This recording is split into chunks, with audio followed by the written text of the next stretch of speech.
ছোট পর্দায় আসছে নতুন মেগা ধারাবাহিক বাবলি সুন্দরী। ইতিমধ্যে প্রকাশ্যে এসেছে ধারাবাহিকের নতুন প্রোমো।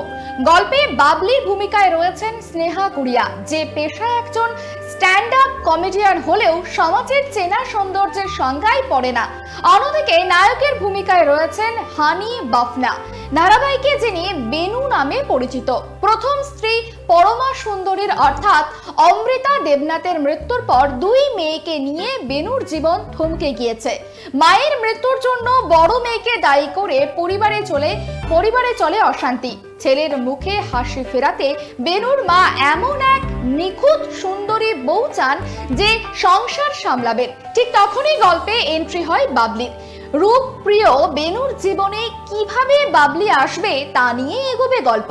ধারাবাহিকে অভিনয় করেছেন পুষ্পিতা মুখোপাধ্যায়, বিয়াস ও শ্রীনিকা ঘোষাল। আগামী 20 মে থেকে প্রতিদিন সন্ধ্যে 6টায় দেখা যাবে এই ধারাবাহিক।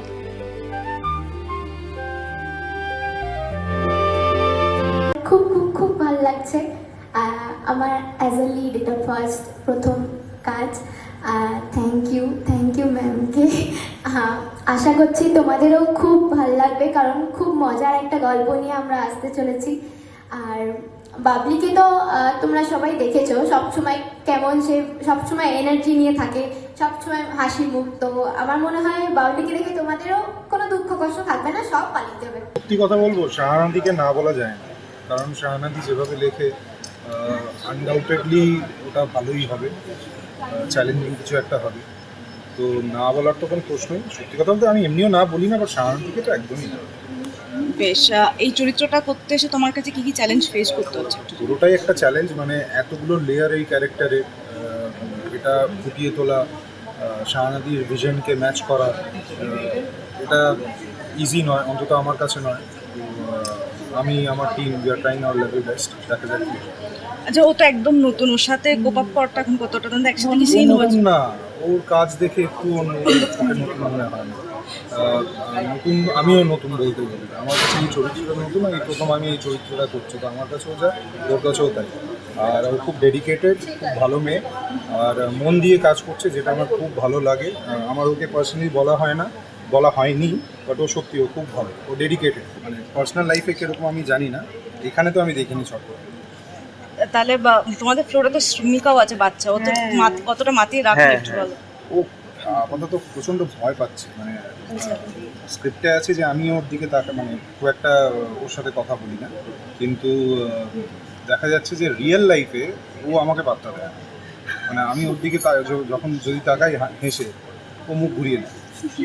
তো দেখি ওর সাথে একটু ভালো করে আমাকে জেলার করে নাই, কিন্তু তোমার ক্ষেত্রে জানি না, আমার ক্ষেত্রে জানি না, আমাকে হয়তো খারাপ দেখতে লাগছে ওকে খুব। মানে ওর আমার কাছে যেরকম সৌন্দর্যের মাপকাঠি আলাদা, ওর কাছেও তাই হয়।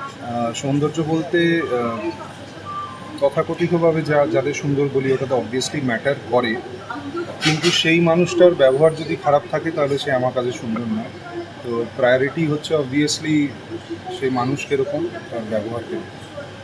মায়েরা সবার জন্য বলছি না, সবার ক্ষেত্রে বলছি না, কিন্তু মায়েরা এখনও চায় যে ছেলের জন্য একটা ফর্সা বউ আসুক। মানে আমি দেখেছি, তোমরা হয়তো বলবে এটাতে। তো এটা যে নেই তা নয়, আর এটা যে থাকবে না তা নয়, এটা থাকবে। তার মধ্যেই আমাদের বেছে নিতে হবে কোনটা ঠিক কোনটা ভুল। নিয়ে সব থেকে বেশি তো ট্রোলিং সোশ্যাল মিডিয়াতে হয়, তো তোমাকে কি কখনো সেরকম কিছু ফেস করতে হয়েছে, বা তুমি সেটার সাথে কিভাবে ডিল করো? আমার কিছু যায় আসে না, মানে আমি খুব একটা পাত্তা দিই না, সত্যি কথা বলছি। মানে এটা বড়াই করছি না নিজে। অনেকে ভালো বলে, অনেকে খারাপ বলে। খারাপটার মধ্যে যদি আমার মনে হয় যে হ্যাঁ সত্যিই কিছু বলছে, তো সেটাকে চেঞ্জ করার চেষ্টা করি। এবার মুখ তো আর পাল্টাতে পারবো না। হয়তো কেউ বলছে যে তোমার দাড়িটা এরকম কেন, আমিও দেখলাম যে হ্যাঁ দাড়িটা একটু গন্ডগোল আছে, ওটাকে ঠিক করার চেষ্টা করলাম। আর যারা ব্যঙ্গ করে, আমি জাস্ট হেসে উড়িয়ে দেয়। আমার কাছে অত সময় নেই যে সবার কমেন্টকে আমি করবো, প্রাধান্য দেবো। চরিত্র খুব ইম্পর্টেন্ট, তো সবাই খুব স্ট্রেসড, সবাই খুব ফোকাসড। তো জোক তাজুদা আছে, হ্যাঁ সরি আমি ভুলে গেলাম, তাজুদা আছে। তাজুদা আমাদের মেকআপ রুম মাতিয়ে রাখে, কিন্তু আদারওয়াইজ কাজের সময় কেউ আর কি ঠাট্টা আমার সরাতেও পারে। ওর সাথে খুব কম সিন করেছি আমরা, বন্ডিং ভালো হবেই আমি জানি, কিন্তু এখন খুবই কম সিন করেছি, তো সেভাবে এখন কিছু। দর্শকদের এটাই বলবো যে খুবই অদ্ভুত, আলাদা একটা গল্প। সবাই বলে হয়তো সিরিয়ালের শুরুতে, বাট আপনারা যদি গল্পটা দেখেন তাহলে বুঝবেন যে সত্যি এটা খুবই ইউনিক একটা গল্প। প্রত্যেকটা চরিত্রর একটা আলাদা জায়গা আছে। তারা সবাই মিলে এই বাবলি সুন্দরী সিরিয়ালটাকে তৈরি করার চেষ্টা করছে আপনাদের জন্য। তো ভালো লাগলে অবশ্যই দেখতে থাকবেন আর ভালোবাসা দেবেন।